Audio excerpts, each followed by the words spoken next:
Hello everyone, कैसे हैं आप सब। और आपका बहुत बहुत स्वागत है हमारे इस यूट्यूब चैनल जिसका नाम है जाविश फिजिक्स। तो आज हम लोग क्लास 12 के चैप्टर 4 में स्टडी करने वाले हैं third application of Ampere's law.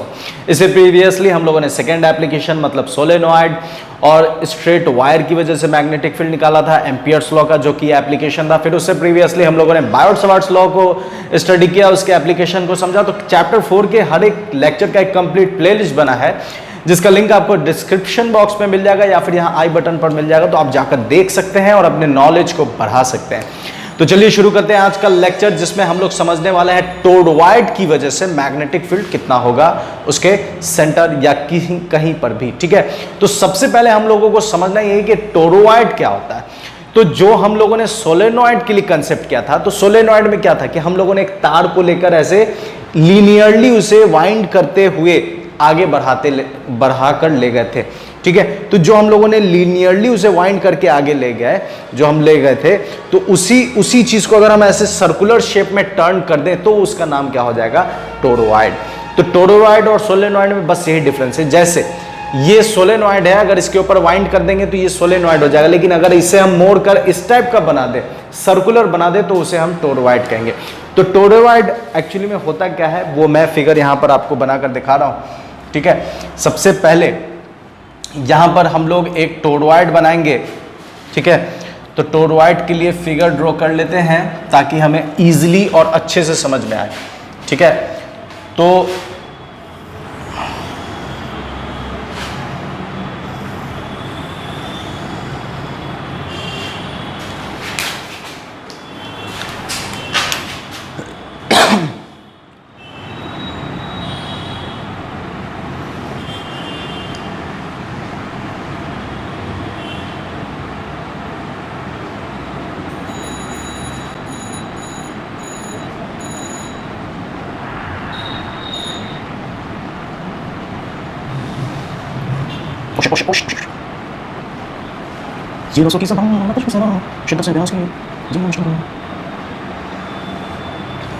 ठीक है, तो देखिए ये मैंने एक रिंग लिया, एक सर्कुलर रिंग लिया और उसके ऊपर इस तार को ऐसे लपेट दिया। तो ये जो मेरा फॉर्मेट बना है इसी चीज को हम लोग क्या कहते हैं, टोरॉइड कहते हैं। अब इसके लिए हम करंट की डायरेक्शन को अगर हम ड्रॉ कर दें तो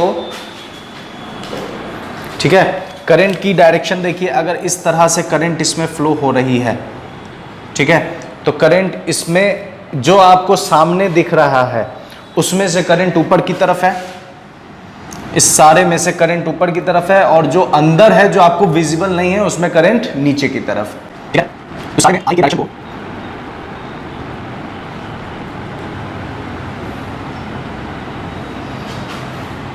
ठीक है, तो ये हमने इस पूरे टोरॉइड में करंट के डायरेक्शन को मेजर कर दिया। अब यहां पर हमारा असल काम शुरू हो जाएगा। असल काम यह है कि हमें इस टोरॉइड के लिए देखिए एक पॉइंट P है, ये इनसाइड, Q आउटसाइड, और ये R नहीं, इसे कुछ और O मान लेते हैं। तो इस तीन पॉइंट पर हमें इस टोरॉइड की वजह से मैग्नेटिक फील्ड निकालनी। तो सबसे पहले हम लोग शुरू करते हैं आउटसाइड के लिए। ठीक है, for outside, for point Q। तो सबसे पहले हम लोग Q पॉइंट के लिए काम कर रहे हैं। टोरॉइड क्या है ये बात समझ में आ गई। सोलेनॉइड को ही अगर हम सर्कुलर शेप में मोड़ दें तो वो क्या हो जाएगा, टोरॉइड हो जाएगा कुछ इस तरह का। और ये जो हमारा टोरॉइड है इसके वजह से हम 3 पॉइंट पर निकालेंगे Q, O, P। इस 3 पॉइंट पर मैग्नेटिक फील्ड निकालेंगे, किसका यूज करके, एम्पियर्स लॉ यूज करके। ठीक है, तो सबसे पहले हम Q के लिए काम कर रहे हैं। तो Q के लिए काम करेंगे तो क्या करेंगे हम, देखिए Q के लिए अगर हम काम करेंगे तो सबसे पहले अगर हम एम्पियर्स लॉ ड्रॉ कर रहे हैं तो एम्पियर्स लॉ के लिए हम सबसे पहले एम्पीरियन लूप ड्रॉ करेंगे। तो इस पॉइंट के लिए हम क्या करेंगे, एक एम्पीरियन लूप ड्रॉ करते हैं। ये मैंने एक एम्पीरियन लूप ड्रॉ कर लिया। अब देखिए इस एम्पीरियन लूप में, ठीक है, एम्पीरियन लूप ड्रॉ करा है, तो इस एम्पीरियन लूप के लिए हम एक काम करेंगे। क्या काम करेंगे, देखिए यहां पर आपको कुछ ऐसा समझना है कि इसमें ये एक डिस्क है। ठीक है, अगर हम कुछ इसको थोड़ा, इस चीज को थोड़ा अच्छे से समझें तो जो मैंने लूप लिया है, ठीक है, देखिए मैं इसे फिगर बनाकर आपको और अच्छे से समझाना चाह रहा हूं कि ये लूप जो होगा इसके लिए कैसा पैटर्न, किस तरह का फॉर्मेट होगा, ठीक, ताकि आपको फुल कंसेप्ट दे सकें हम, ये मेरी कोशिश है।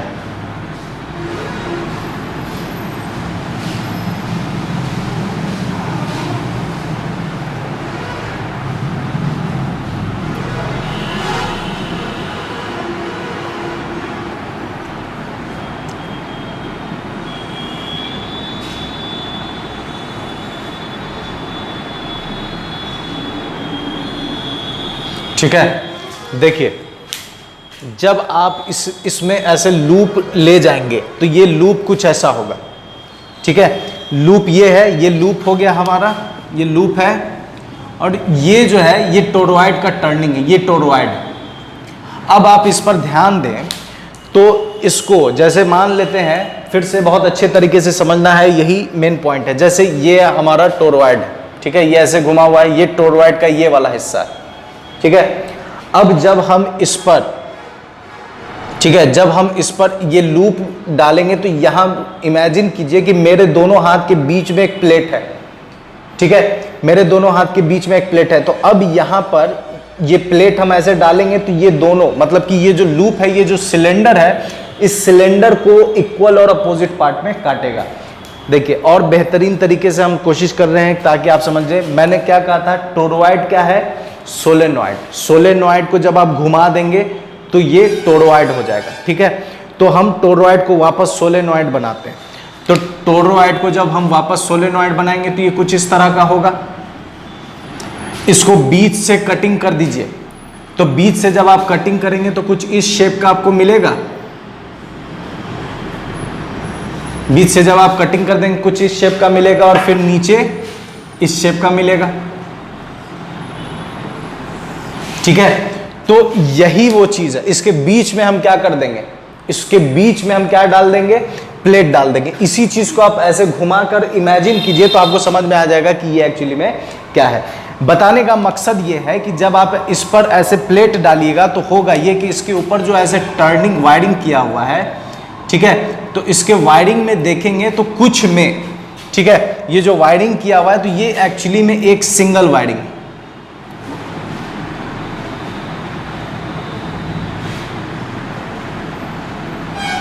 ठीक है। एक मिनट,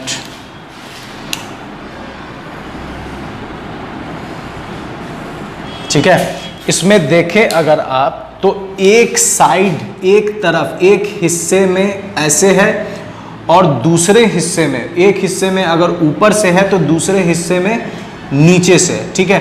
तो ये कुछ इस तरह से जाकर और इधर से ऐसे निकल रहा है, ठीक है। तो ये ऐसे गया और इधर से ऐसे निकल रहा है। तो अब देखिए एक में करंट इस तरफ है, दूसरे में करंट इस तरफ, मतलब इसके एक हिस्से में करंट इस तरफ है तो इसका जो हमें हिस्सा नहीं दिख रहा उसमें करंट का डायरेक्शन क्या है, इस तरफ। तो ये अपने तरफ कुछ मैग्नेटिक फील्ड बनाएगा और इसके अंदर वाला यहां पर कुछ मैग्नेटिक फील्ड बनाएगा। चूंकि दोनों का डायरेक्शन अपोजिट है, यहां पर जो अपर करंट है और जो लोअर करंट है जो हमें विजिबल नहीं है, उस दोनों करंट का डायरेक्शन अपोजिट है, इसका और उसका। तो ये वाला अगर यहां पर मैग्नेटिक फील्ड इस तरफ बना रहा है और वो वाला उस तरफ बना रहा है तो दोनों एक दूसरे को मैग्नेटिक फील्ड क्या कर देगा, दोनों मैग्नेटिक फील्ड एक दूसरे को कैंसिल कर देगा। तो यहां पर हम काम ये कर रहे हैं कि मैग्नेटिक फील्ड अगर हम निकालें इस P के लिए तो हमें क्या मिलेगा। तो मैग्नेटिक फील्ड अगर हम P के लिए निकालेंगे तो हम यहां लिखेंगे कि सिंस हम ये काम करेंगे B dl is equal to mu naught I, ये हमें पता है। तो यहां पर हम ये देखेंगे कि एट Q, ठीक है, at Q current, at Q current due to coil, current due to coil, current due to coil is equal and opposite, equal and opposite, and so equal and opposite, and so equal and opposite, and so they form equal and opposite, they form equal and opposite magnetic field, they form equal and opposite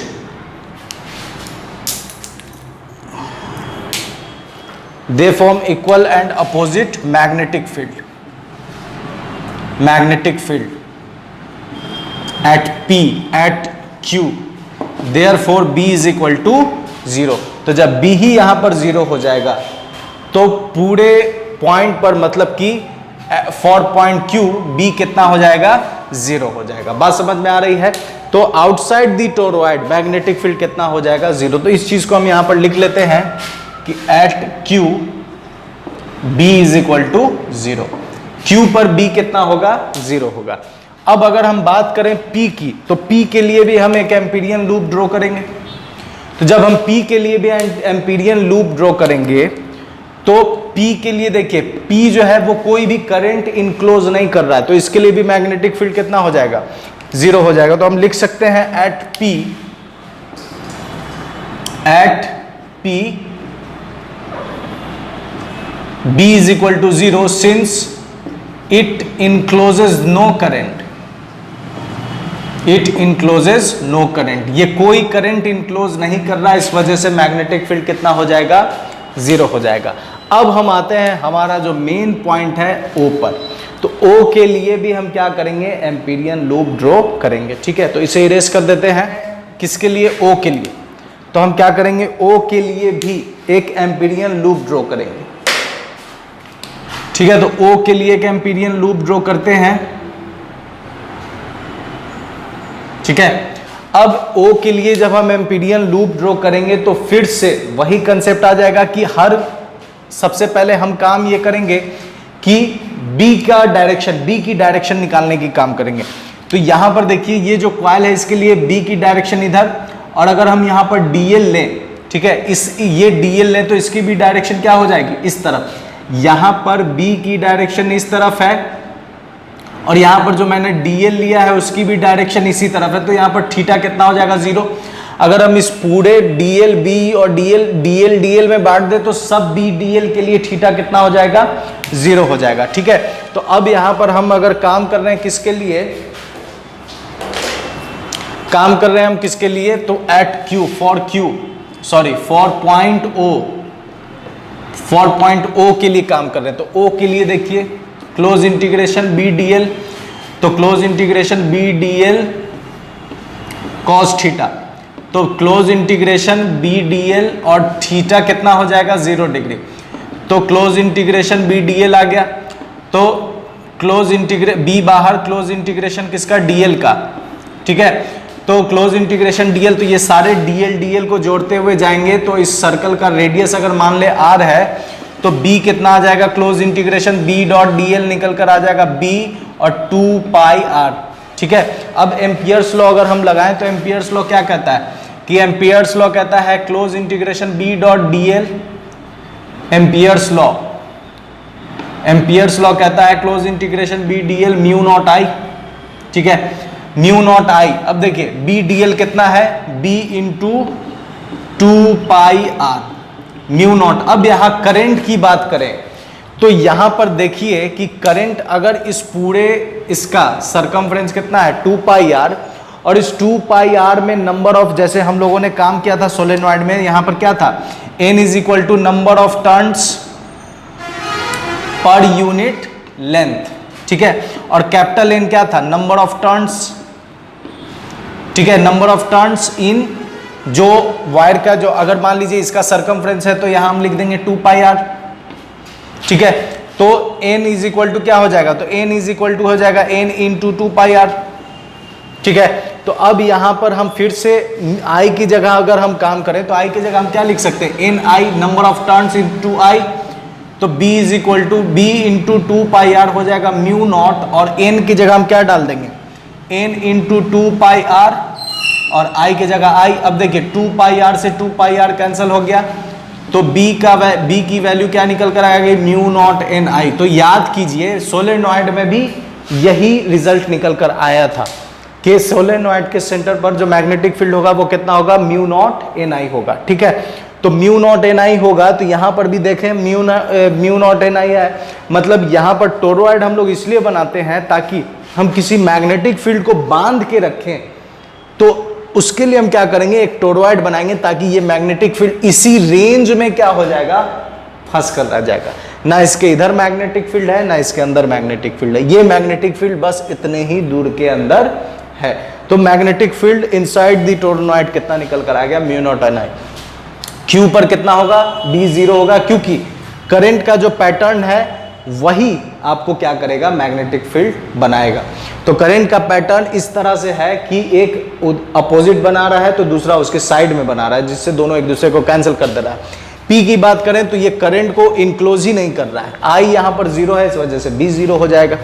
इसके लिए काम करेंगे तो इसको DL और B, क्योंकि हम जानते हैं कि किसी भी कॉइल के सेंटर पर मैग्नेटिक फील्ड स्ट्रेट होता है।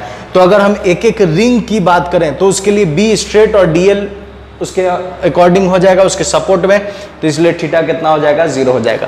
अब आप एक चीज आपके दिमाग में बात आ सकती है कि ये एरो करंट ऐसे जा रहा है, तो ये जो एरो है ये इधर है, इधर वाले को हम काउंट नहीं कर रहे हैं, उस बेसिस पर इसका करंट अपोजिट है, तो ये दोनों एक दूसरे को कैंसिल कर देगा।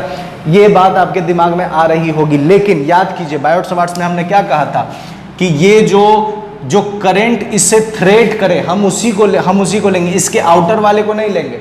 तो आप देखिए कि ये जो मैंने लूप लिया इसमें ये वाला करंट इनक्लोज हो रहा है, ये वाला लूप से बाहर है, तो इस वाले करंट से इसका कोई लेना देना नहीं है, ठीक है। तो ये वाला करंट कोई मतलब नहीं रखता, सिर्फ इसके डायरेक्शन से मतलब है, इसलिए देखिए सब में हम लोग अंदर वाले के डायरेक्शन को लेते हैं। तो ये एम्पियर्स लॉ का थर्ड एप्लीकेशन भी हम लोगों ने सॉल्व कर लिया। तो मेरे साथ बने रहने के लिए बहुत बहुत शुक्रिया, अपना ख्याल रखें, गुड बाय एंड खुदा हाफिज।